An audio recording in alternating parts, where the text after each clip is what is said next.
So the Contender Series just wrapped up for the 2023 season, and I am going to be following it up with a lot of top 10 videos, such as this one right here. This is top 10 best performances from fighters on the Contender Series.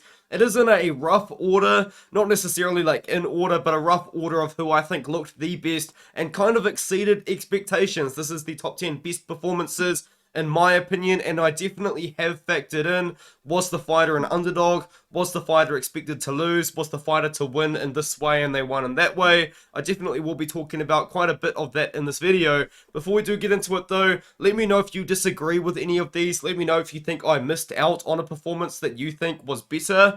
And I will also be following up this video with some top 10 best prospects to watch, top 10 most exciting fighters, top 10 best fights, just to kind of punch of stuff to follow up the season. Now, the season was pretty rough. Gianni the Greek, he did end up beating me.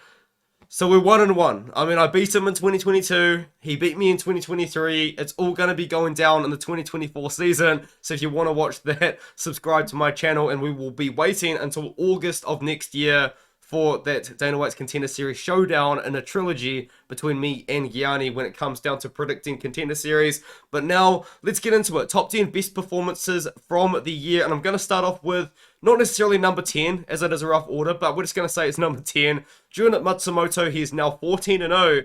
He's 24 years old. Now, I think that he had a really, really good performance in his win over Casey Tanner. Now, he was the favorite to win that matchup, a slight favorite. But this was a very, very complete performance from Matsumoto. I thought that Casey Tanner was going to be a very live underdog in this fight. I thought Casey Tanner would have the opportunity to potentially even win this fight. And Matsumoto ended up looking really, really impressive on the feet. Defended any takedown that Casey Tanner tried to get on him. And just looked like a really good young prospect at 135. It's also worth noting, he looked really small in this matchup. Now, I don't necessarily know if that's just because Tanner is a big bantamweight, because Tanner is a massive bantamweight, but maybe you could see Matsumoto try a cut down to 125 in the future, but I won't take that away from his performance for a 24-year-old with a now 14-0 record. He looked really good against, in my opinion, was going to be a very tough matchup for him. So I've got Jun Matsumoto winning a decision in this one here. The next one is Danny Barlow. Now, I picked Danny Barlow to lose against Raheem Forrest. I thought that Raheem Forrest was going to use his wrestling. Now, he never got the opportunity to because the fight lasted 1 minute. And that is why we've got Danny Barlow here. The main reason really is, though, because I did think Raheem Forrest was going to be able to get it done over him. I thought Raheem Forrest on the feet was going to be a little bit more aggressive, and I also thought he was going to get the wrestling going. Now, Barlow tagged him up, and he got him with that left hand. That's what his nickname is, left hand to God. I did say in the breakdown, my goodness, this guy hits hard with his left hand. And man, he put it on Raheem Forrest. This was a good matchup too. I believe both guys represented Tennessee, and they both were, like, not necessarily friends, but they did know about each other, and they fought against each other. I thought Danny Barlow looked really good. I think that Danny Barlow does have a little bit to work on, but I can absolutely see Danny Barlow being a very, very exciting prospect at 170 pounds. The next one is going to be Eduardo Mora. Now, Eduardo Mora was favored to win her fight, but the thing about Eduardo Mora was there was not a lot of information on her whatsoever. Like, there was no tape, really. Like, there was little, like, highlights every now and then. Her fight against, I believe it was Eduardo Santana. I found it on Reddit, of all places. But aside from that, there wasn't a lot of tape out there to kind of tell us how good Eduardo Mora was. And I thought she looked really, really impressive against Janina Silva. Now, she was favored to win this fight, but I did see some people out there picking Janina Silva to win the matchup. Now, when you did see these two girls fight in the cage, you could tell that Eduardo Mora was just completely bigger than Silva. Silva looked quite small for the weight class, but it doesn't take away from the fact that Mora was able to look incredible in the fight and submit her in round one. And the fact is as well, Eduardo Mora looked so good. It actually gives me a little bit of hope to think that Eduardo Mora could actually maybe go relatively far in this woman's 115-pound division. I thought she looked that good. She already has a fight booked. She had a fight against Sol Yul Kim booked, but Sol Yul Kim seems to have some contract issues with one championship, so that fight's not going to be happening. In steps in Montserrat Ruiz. If Eduardo Mora can get through Montserrat Ruiz without really too many issues, I would love to see Eduardo Mora maybe take up a step in competition. I think that she could potentially be top 15 material in the future. I do think she does have quite a bit of potential, I would say. Speaking of potential, Tom Nolan unlocked his potential, and I thought he had a very impressive performance. And again, it does come down to this very specifically as well. A lot of people picked against Tom Nolan going into his matchup against Bogdan Grad. I saw quite a few people picking Grad to win that matchup.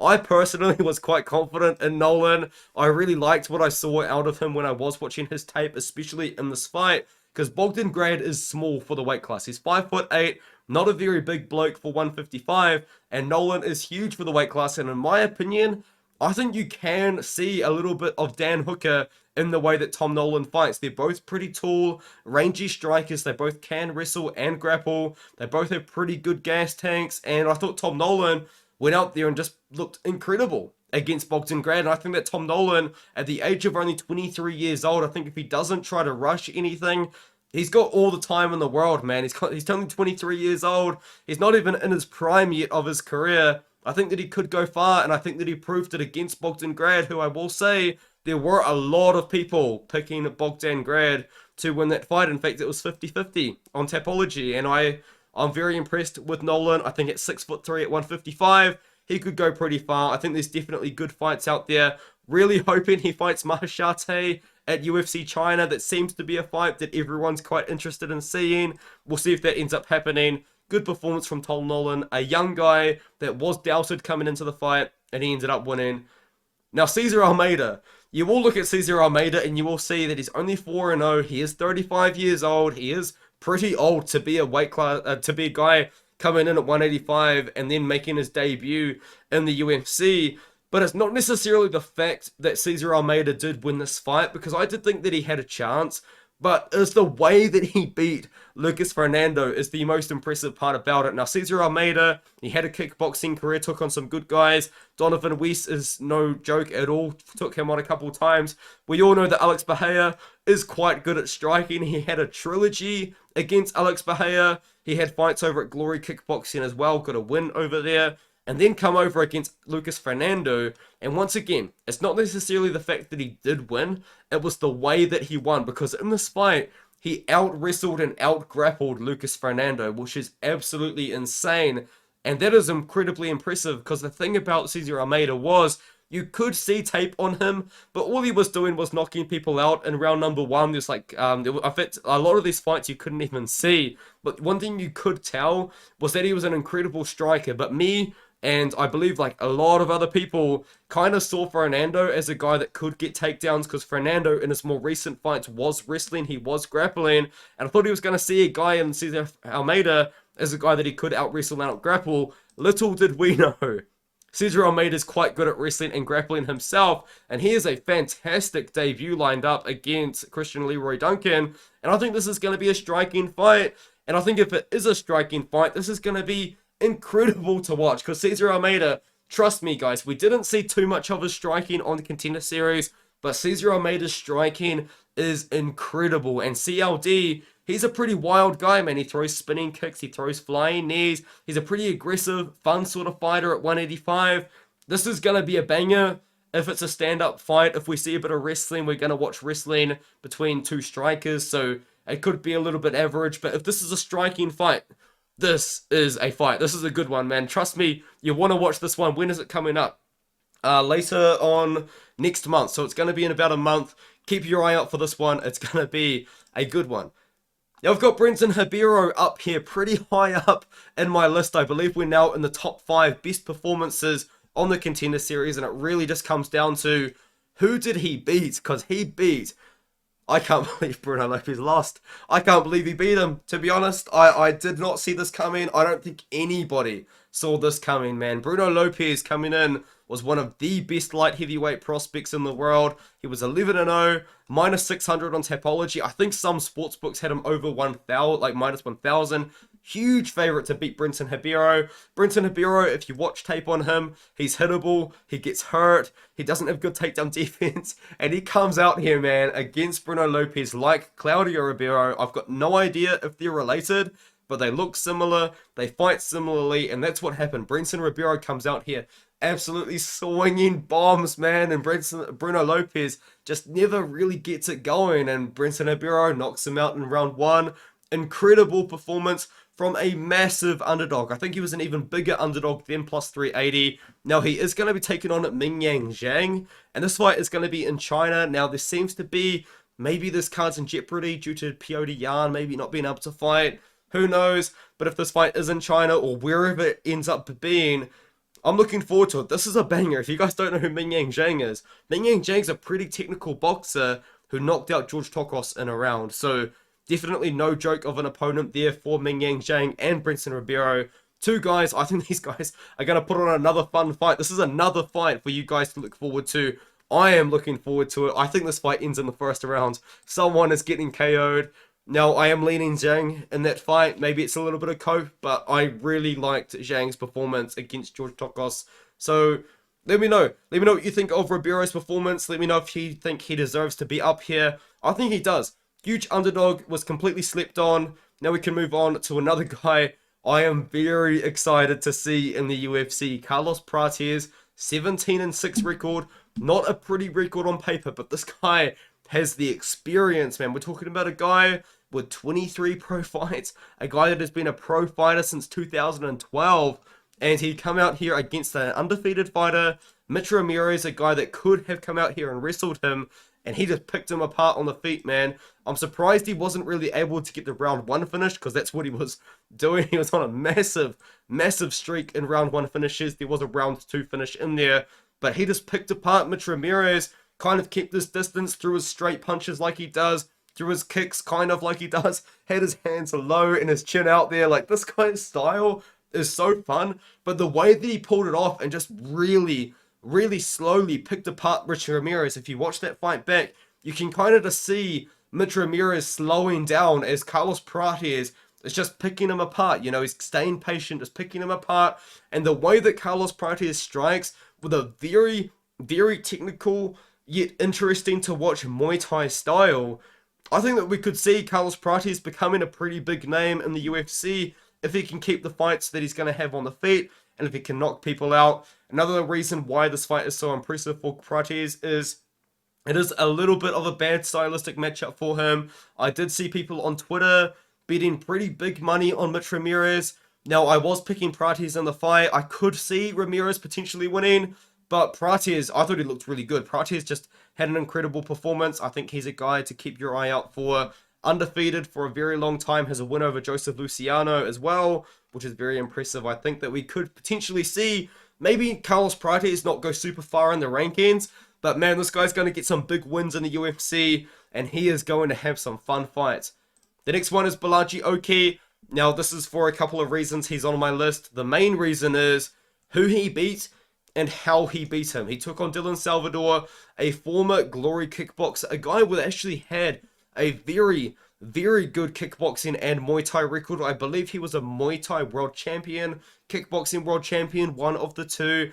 Beat Giga Chikadze in kickboxing in 2017, and you could see that his kickboxing kind of skill set and style had transitioned over to MMA very well. He didn't really have that sort of awkward kickboxing style.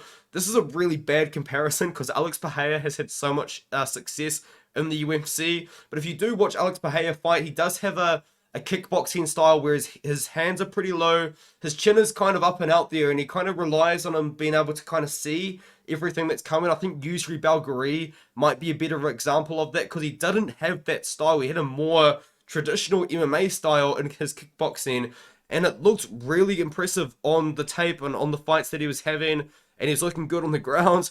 Takes on Bogi Oki. Bogi Oki was coming off a fight which he gassed out in, and in my opinion, didn't look too good in, so I was on the Salvador side. He comes out here against Salvador, super aggressive, he's landing bombs, he's landing body shots on Salvador. Salvador never gets it going, and Oki KOs him within 3 minutes. Absolutely incredible performance from Oki. He is a guy that is now on my radar for sure. He didn't come off a... Sorry. It was this fight which he gassed out and not his last fight before the Contender Series. But you know what I mean? Very impressive performance. 100% a guy to look out for. Another thing about him is this guy is big, man. Like, he is like quite bulk for 155. Got a lot of muscle on him at 5'10", so he's not a short guy for the weight class either. A guy to keep your eye out for. I thought he looked incredible. I thought his win over Dylan Salvador was something to definitely consider and talk about. Very good win for him. Now we're on number 2. Kanan Kussi. Now, you might think Kanan Kussi, I remember his performance. It wasn't that good. It wasn't that impressive. You know, like, he did get the round 1 finish, but it was over a guy that didn't really seem like the best fighter in the world. I understand. I do understand, but I think that this performance really kind of changed my mind on how I view Kanan Kussi, because Kanan Kussi, I don't know what's happened, but in this fight, he looked like a much more technical striker than he has in the past. Now, yes, when he does throw his strikes, he does kind of drop his hands, like he doesn't really just pull them back. He does kind of do this, but the wailing of his arms that he used to do, because he used to genuinely strike, just wailing his arms around, that's what it looked like anyway. He completely cleaned up his striking, showed off some submission skills at the end as well. Just looked really impressive over a pretty decent opponent. Now, Dylan Mantello, I didn't really see people picking Mantello to win, so Kussi was expected to come out here and get it done, but I thought it was a closer fight than the odds indicated. I thought Dylan Mantello had passed the victory, especially with the way that Kanan Kussi's striking just is not that technical, but he really did prove me wrong. He really looked good technically. Now, I did pick Kussi. I thought he was going to win by KO in like round 2 or 3 after wearing down Mantello. Goes out there aggressive, takes on Mantello, takes him on in the first round, finishes him, and looks really good. And he was coming off some good performances, but very good win for him. I think that maybe you could see him have a pretty big fight in the future, because Dana White was so high on him, like so high on him. I think Kussi could be a guy that you see have a pretty big name fight coming up sometime soon. Like, maybe they do Kussi versus McKinney. Like, Dana was talking about this guy as if he was the next Charles Oliveira. So keep your eye out for Kussi. UFC might do him a couple of favors, and we'll get on to my number 1 pick. And now we move on to the number 1 pick for what I thought was the most impressive performance of the season, and that was Abdul Karim Al-Sawaidi managing to defeat George Hardwick by not even a close decision. Abdul Karim went out there and defeated George Hardwick over 3 rounds. Hardwick could not get anything going. I was all in on Hardwick. Everyone was all in on Hardwick. We thought that Hardwick was the real deal. We thought that George Hardwick was a guy that the UFC should have signed. He is a guy that UFC probably still should have signed before the Contender Series. A multiple-time defending champion at Cage Warriors. Really good wins throughout his record as well. And it all gets stopped by Abdul Karim Al-Sawaidi out of absolutely nowhere. By decision, he outstrikes George Hardwick for 3 rounds. Just, I don't want to say it, but I'm going to say it anyway. He made George Hardwick look like a fraud. If you didn't know who George Hardwick was, and this was your first impression, you will think that George Hardwick was no good and we were all overrated him. And maybe we were. Maybe we did overrate him. And I'm not saying George Hardwick is this at all, because I think George Hardwick is amazing as well.